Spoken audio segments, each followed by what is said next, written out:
Assalamualaikum warahmatullahi wabarakatuh.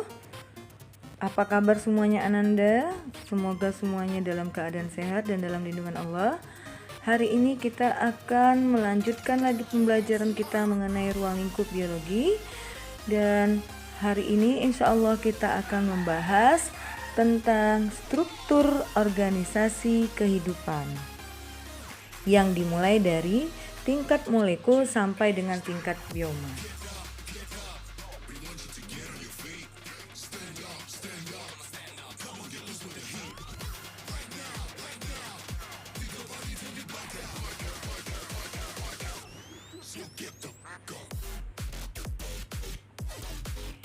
Baik Ananda, kita ulang kembali ya kemarin mengenai struktur organisasi kehidupan yang dimulai dari tingkat molekul.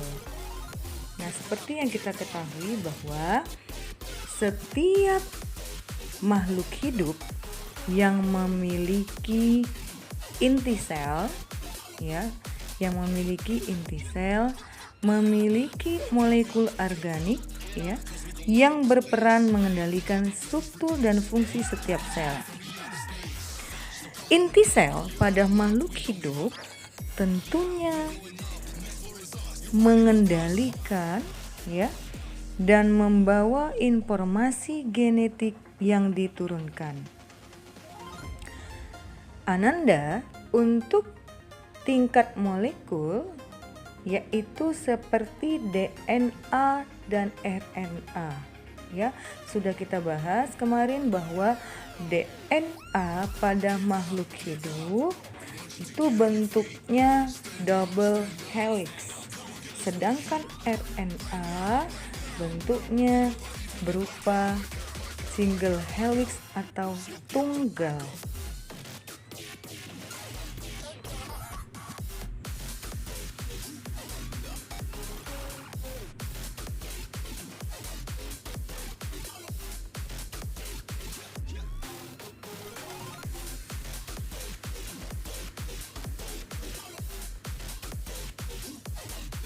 Nah, mengenai sel merupakan unit struktural dan fungsional terkecil dari makhluk hidup. Kita bisa membahas mengenai sel hewan dan sel tumbuhan. Sel hewan dan sel tumbuhan merupakan contoh dari sel yang eukariotik. Sel eukariotik adalah merupakan sel yang telah memiliki nukleus. Dapat dikatakan juga bahwa sel eukariotik ini merupakan sel yang inti selnya telah dibungkus oleh selaput atau membran. Sedangkan sel prokariotik merupakan sel yang inti selnya belum memiliki membran atau selaput. Jadi sel prokariotik adalah sel yang tidak memiliki membran inti sel. Contohnya seperti sel bakteri. Sedangkan virus adalah merupakan aseluler. Maksudnya adalah bahwa virus tidak memiliki sel. Pada slide ini kita bisa membandingkan antara sel hewan dan sel tumbuhan. Kalau kita tinjau dari yang pertama mengenai bentuk, sel tumbuhan bentuknya tetap, sedangkan sel hewan bentuknya tidak tetap.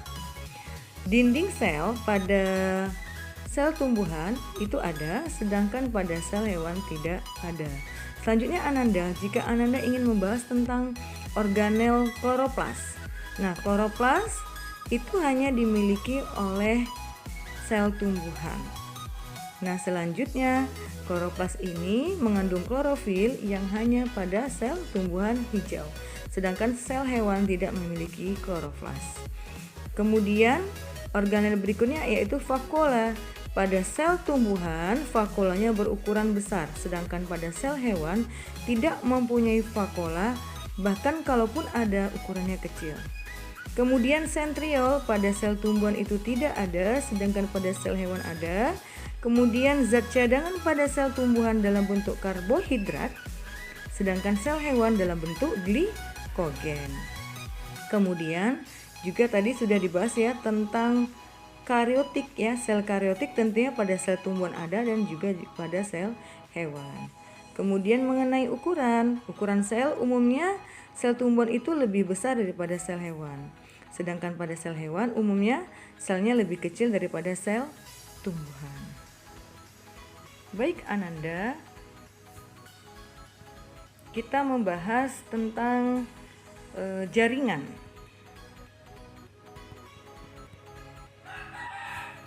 Jaringan merupakan kumpulan sel-sel yang mempunyai asal, bentuk, ukuran, dan fungsi yang sama.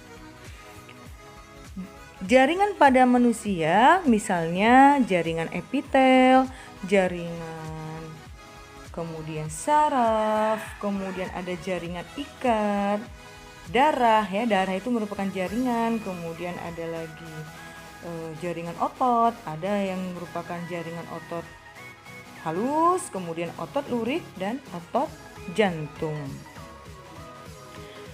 Gitu ya Ananda. Kemudian kalau kita bahas mengenai tumbuhan ya, tumbuhan juga memiliki jaringan, misalnya jaringan epidermis dan yang lain-lainnya. Kemudian selanjutnya kita akan membahas tentang organ.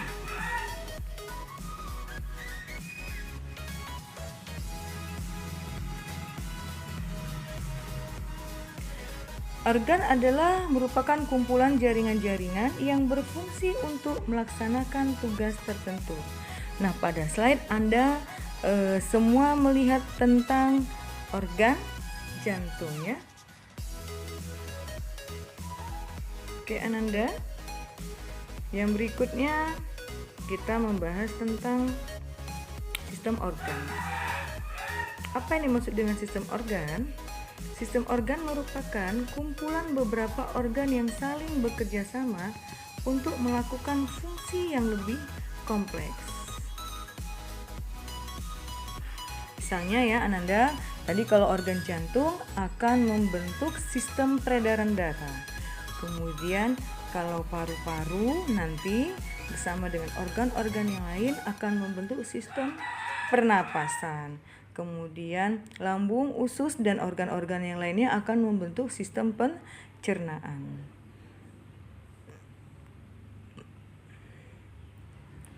Selanjutnya, sistem organ tadi yang merupakan kumpulan dari beberapa organ yang melakukan fungsi atas tugas tertentu, ya, kemudian akan membentuk makhluk hidup tunggal yang tidak dapat berdiferensiasi. Jadi organisme disebut juga dengan individu, yaitu sebutan untuk setiap makhluk tunggal. Jadi kalau pada slide misalnya seekor kambing, seekor ayam, ya, kemudian seorang manusia, itu merupakan contoh organisme.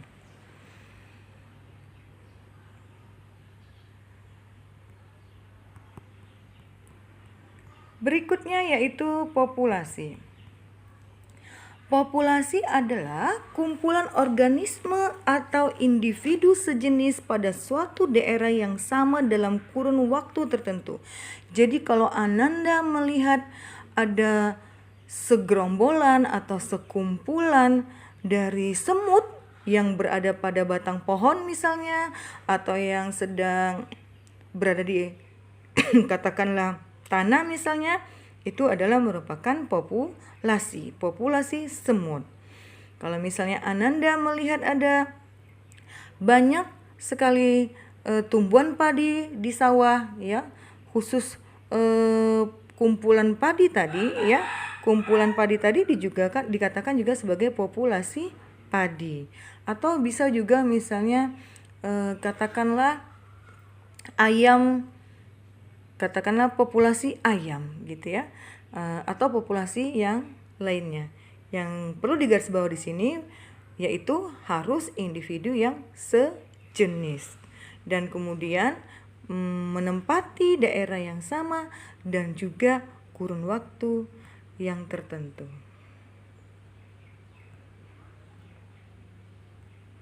Selanjutnya Ananda, kita membahas tentang komunitas. Apa yang dimaksud dengan komunitas? Komunitas yaitu kumpulan berbagai populasi pada suatu daerah yang sama dalam kurun waktu yang sama.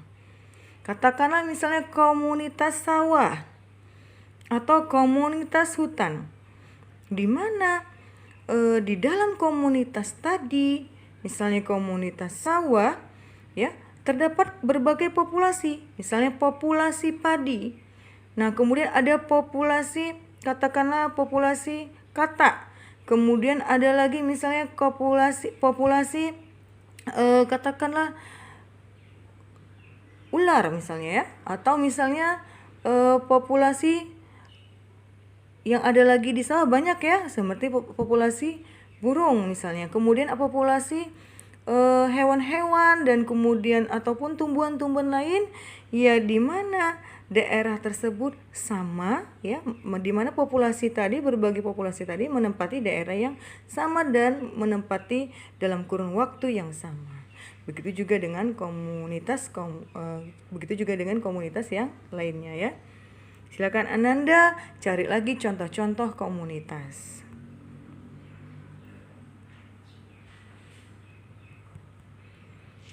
Selanjutnya, struktur organisasi yang lebih kompleks lagi ya setelah komunitas, yaitu ekosistem. Ekosistem adalah merupakan kesatuan komunitas ya, kesatuan komunitas. Bisa kita lihat di slide ya sama-sama.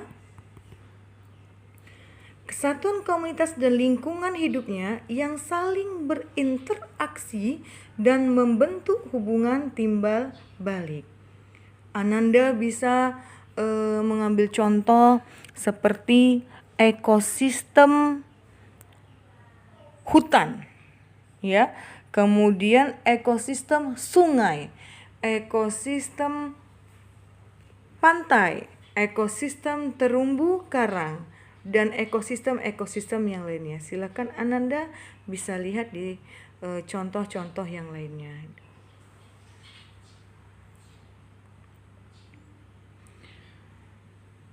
Kumpulan ekosistem yang terbentuk karena perbedaan letak geografis dan astronomis, kemudian didominasi oleh vegetasi tertentu yang dipengaruhi oleh kondisi iklim regionalnya, adalah merupakan bioma. Ananda bisa mengetahui misalnya bioma tundra. Kemudian nanti banyak lagi bioma-bioma yang lainnya, di mana bioma-bioma tersebut tentunya didominasi oleh vegetasi tertentu. Kemudian ada lagi bioma taiga, kemudian bioma hutan hujan tropis, bioma padang rumput, bioma gurun, dan yang lain-lainnya. Jadi kalau dia dalam skala yang luas, dikatakan sebagai bioma.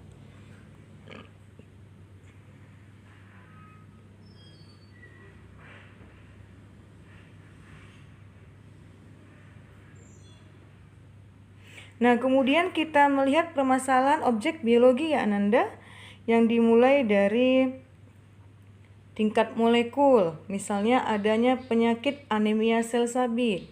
Kemudian di tingkat sel, ya, lisi sel darah merah saat terinfeksi bakteri atau virus. Selanjutnya ada lagi permasalahannya misalnya di bagian jaringan, kondisi osteoporosis, ya. Kemudian rabun senja yang merupakan kasus atau permasalahan dari organ tubuh manusia. Kemudian bisa juga sampai kepada sistem organ, misalnya penyempitan saluran pernapasan, kemudian individu ataupun organisme yang menderita penyakit HIV/AIDS. Gitu Ananda ya. Kemudian dalam populasi, misalnya proses penularan flu burung atau yang baru-baru ini misalnya terjadinya pandemi COVID-19 yang terjadi di seluruh negara. Kemudian objek permasalahan biologi yang lainnya misalnya di bidang komunitas ya, bagian komunitas maksud Ibu, misalnya dampak penebangan liar terhadap habitat orang hutan dan banyak masalah-masalah yang lainnya lagi. Kemudian ekosistem ya, banjir, kemudian bioma, kebakaran hutan hujan tropis dan permasalahan-permasalahan yang lain. Bahkan sampai kepada menipisnya lapisan ozon yang merupakan permasalahan di skala yang luas sampai ke biosfer. Kemudian yang berikutnya Ananda, cabang-cabang biologi ya. Nah, cabang-cabang biologi bisa Ananda baca-baca bukunya, mulai dari cabang biologi ilmu murni dan cabang biologi ilmu terapan. Silakan Ananda dibaca dan dicari informasinya. Nah, peranan biologi itu ada yang di bidang kedokteran, misalnya seperti cangkok organ tubuh, ya, transplantasi ginjal, kemudian teknik in vitro ya, teknik pembuatan bayi tabung, kemudian inseminasi buatan pada sapi, kemudian budidaya pada ayam petelur, kemudian ada juga di bidang industri pembuatan bahan-bahan makanan seperti tempe, keju, tauco dan lain-lain. Kemudian di bidang pertanian dilakukannya hidroponik sederhana ya, kemudian teknik kultur jaringan itu juga ada, juga bidang farmasi pembuatan vaksin, kemudian membuat vitamin sintetik, dan untuk bidang perikanan misalnya dibuat tambak, kemudian dibuat keramba jala apung ya. Kemudian untuk lingkungan hidup budidaya terumbu karang, kemudian penanaman mangrove ya. Terima kasih Ananda, semoga semuanya sukses dan sehat selalu. Assalamualaikum warahmatullahi wabarakatuh.